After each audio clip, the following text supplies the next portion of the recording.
To start, I'm going to remove this engine cover with a 5mm Allen, remove 4 of the bolts that hold this on.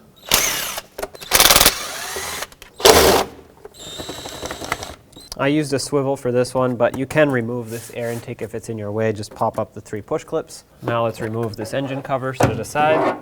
And right here is the solenoid we're after. So I'm going to unplug it first. Now remove the 2 vacuum lines, but remember where they go. So the one on the right side actually goes to this fuel pressure regulator here. I'm going to very gently grab this with some needle nose pliers, twist it and break it free. Sometimes these get pretty stuck on there.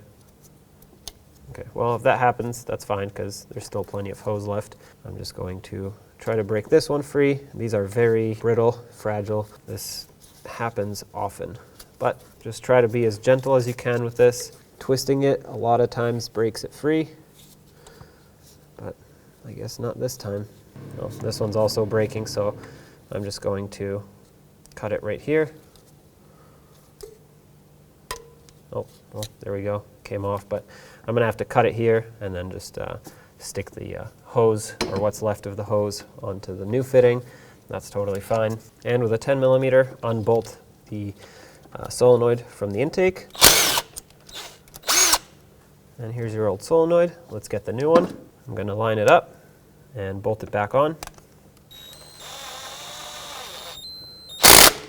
I'm going to cut off the bad end of the hose